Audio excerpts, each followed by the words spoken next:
3 বা যাক আমি চমুকৈ অৰুণোদয় 3.0 বুলি কম, এই আঁচনিখন অসমৰ ৰাইজৰ বাবে সমৰ্পণ কৰাৰ এটা বিৰল সৌভাগ্য আমি সকলোৱে লাভ কৰিছোঁ। 2020-21 চনত অসমৰ বিত্তমন্ত্ৰী ৰূপে কাৰ্যনিৰ্বাহ কৰি থকাৰ সময়ত ৰাজ্যৰ বাজেটত অষ্টাদশ মুকুতাৰ উন্নয়নী মালা হিচাপে প্ৰতি বছৰে আমি 18টা আঁচনি ৰূপায়ণ কৰাৰ বাবে সিদ্ধান্ত গ্ৰহণ কৰিছিলোঁ। আৰু সেই সময়তে এই 18খন আঁচনিৰ এক অন্যতম অংগ হিচাপে আমি অৰুণোদয় আঁচনিখনৰ বিষয়েও ঘোষণা কৰিছিলোঁ।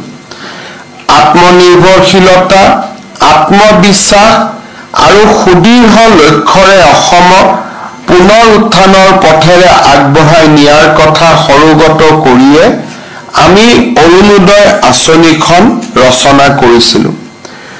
অৰুণোদয় আঁচনিখন অষ্টাদশ মুকুতাৰ উন্নয়নীমালাৰ সবাতোকৈ আকৰ্ষণীয় মুকুতা হ'ব। পবিত্ৰ সদনৰ মজিয়াত ঘোষণা কৰা সকলো আঁচনিৰ ভিতৰত এই আঁচনিখনেই হ'ব সবাতোকৈ শক্তিশালী আঁচনি। এই ধৰণে 2020-21 চনত মই অৰুণোদয় আঁচনিখনৰ কথা বৰ্ণনা কৰিছিলোঁ। আমি আৰম্ভ কৰিছিলোঁ অৰুণোদয় আঁচনিখন আৰু প্ৰথম অৱস্থাত প্ৰতি মাহে প্ৰত্যক্ষভাৱে আমি 830 টকা দৰিদ্ৰজনৰ বেংক একাউণ্টলৈকে হস্তান্তৰ কৰিছিলোঁ। আজিৰ এই মুহূৰ্তত 24.60 লাখ পৰিয়ালে প্ৰত্যেক মাহৰ 10 তাৰিখে 1250 টকাকৈ নিজৰ বেংক একাউণ্টত অৰুণোদয় ধন পাবলৈ সক্ষম হৈছে। মাননীয় প্ৰধানমন্ত্ৰী নৰেন্দ্ৰ মোদী ডাঙৰীয়াৰ দূৰদৰ্শিতাৰ বাবে অসমত আৰু ভাৰতত জনধন একাউণ্ট, আধাৰ আৰু মোবাইল সংযোগ ব্যৱস্থাৰ আৰম্ভণি কৰা হৈছিল। প্ৰধানমন্ত্ৰী ডাঙৰীয়াই হাতত লোৱা জনধন একাউণ্টৰ বাবে আজি আমি প্ৰত্যেক মাহত 24.60 লাখ পৰিয়াললৈ অৰুণোদয় আঁচনিৰ ধন ৰূপান্তৰ কৰিব পাৰিছোঁ। আমি 830 টকা কেনেকৈ আমি ৰাইজৰ মাজত ভগাই দিয়াৰ চেষ্টা কৰিছিলোঁ। যেতিয়া আমি 830 টকা 2020-21 চনত আৰম্ভ কৰিছিলোঁ, তেতিয়া আমি ভাবিছিলোঁ 830 টকাৰ 400 টকা প্ৰতিটো পৰিয়ালে ঘৰত প্ৰয়োজনীয় হোৱা মেডিচিন, বিশেষকৈ যি ঘৰত বৃদ্ধ আই মাতৃ থাকে, যি ঘৰত বেমাৰী ল'ৰা ছোৱালী থাকে, নিৰ্দিষ্টকৈ তেওঁলোকে কিছু টকা পৰিয়ালৰ ঔষধ কিনাৰ বাবে খৰচ কৰিব লাগে। আমি ভাবিছিলোঁ যে 830 টকাৰ 400 টকা আমি স্বাস্থ্যজনিত খৰচৰ বাবে ৰাইজক আগবঢ়াম।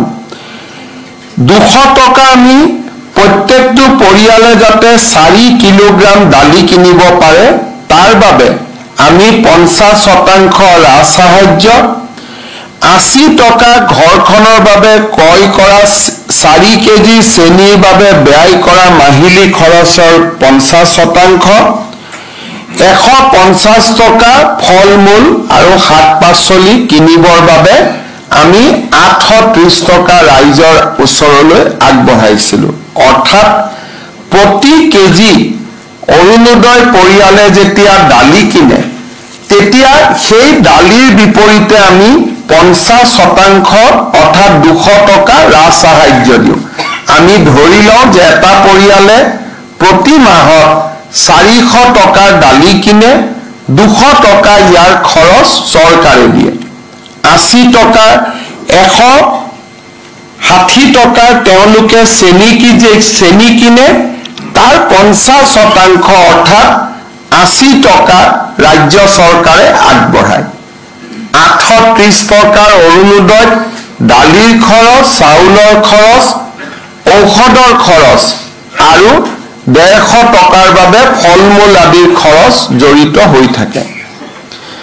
যেতিয়া কোভিড আহিলে, কোভিডৰ সময়ত আমি চিন্তা কৰিলো যে ৰাইজৰ বিভিন্ন ধৰণৰ খৰচ বাঢ়িছে, আমি 170 টকা আমি কোভিড পুষ্ট পৰিৱেশত ৰাইজক দিয়া আৰম্ভ কৰিলো। কোভিডৰ পিছতো এই 170 টকা আমি প্ৰত্যাহাৰ কৰা নাই। এতিয়ালৈকে এই 170 টকা নিৰন্তৰভাৱে ৰাইজে পাই আছে। 2022 চনত ৰাইজৰ মাজত এটা অভিযোগ আহিলে যে বিদ্যুতৰ খৰচ বাঢ়িছে।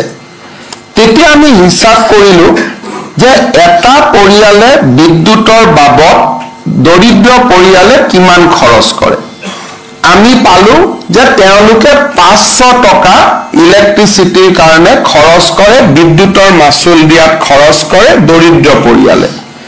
তেতিয়া আমি ইলেক্ট্ৰিচিটি বোৰ্ডক যদি 250 টকা ডাইৰেক্টলি দি দিলোহেঁতেন, তেতিয়া ইলেক্ট্ৰিচিটি বোৰ্ডে ৰাজসাহায্য দিব পাৰিলেহেঁতেন। কিন্তু আমি চিন্তা কৰিলো যে প্ৰতিটো পৰিয়ালৰ 500 টকাৰ প্ৰয়োজন নহয়, কোনোবা 200, কোনোবা 300, কোনোবা 400 টকা। গতিকে ৰাইজে যাতে প্ৰতি মাহে ইলেক্ট্ৰিচিটিৰ যি খৰচ দিয়ে, সেই খৰচত আমি 250 টকা চৰকাৰৰ পৰা আমি দিয়াৰ আমি ব্যৱস্থা কৰিব পাৰো। তেনেকে 830 টকাৰ অৰুণোদয় প্ৰথমে 1000 টকা হ'ল, দ্বিতীয়তে 1250 টকালৈ ই বৃদ্ধি পালে। এতিয়া প্ৰশ্ন হ'ল যে অৰুণোদয় 3 কি?